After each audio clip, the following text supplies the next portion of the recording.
যে বয়সে পাড়ার ঘরের মাঠে ক্রিকেট খেলার কথা, সেই বয়সে আপনি যখন একটি গুরু দায়িত্ব পেয়ে যান বা বড় চেয়ার পেয়ে সেখানে বসে পড়েন বা বসে যান, আসলে এর থেকে আর বেশি কিছু আশা করা যায় না।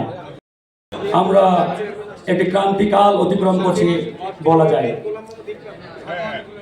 এবং এই রাজনৈতিক ক্রান্তিকালে 2024 সালের জুলাই আগস্টের যে বিপ্লবের স্পিরিট, এই স্পিরিট যাতে ধূলিসাৎ না হয়ে যায়, বেহাত না হয়ে যায়, সেদিকে প্রত্যেকটি রাজনৈতিক দল এবং এদেশের আপামর জনগণকে খেয়াল রাখতে হবে, সজাগ থাকতে হবে।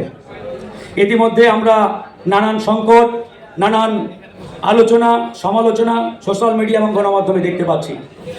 এই জন্য এই কথাগুলো বলতে বাধ্য হচ্ছি, যে বয়সে পাড়ার ঘরের মাঠে ক্রিকেট খেলার কথা, সেই বয়সে আপনি যখন একটি গুরু দায়িত্ব পেয়ে যান বা বড় চেয়ার পেয়ে সেখানে বসে পড়েন বা বসে যান, আসলে এর থেকে আর বেশি কিছু আশা করা যায় না।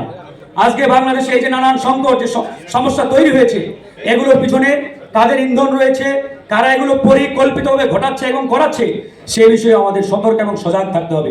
আমাদের কথা একবারে স্পষ্ট, 2000 ছাত্র জনতার রক্তের বিনিময়ে অর্জিত যে বাংলাদেশ, এই বাংলাদেশকে আমরা বেহাত হতে দিতে পারি না।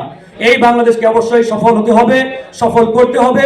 যে কোনো বিনিময়ে আমাদের এই বাংলাদেশকে স্থাবর রাখতে হবে।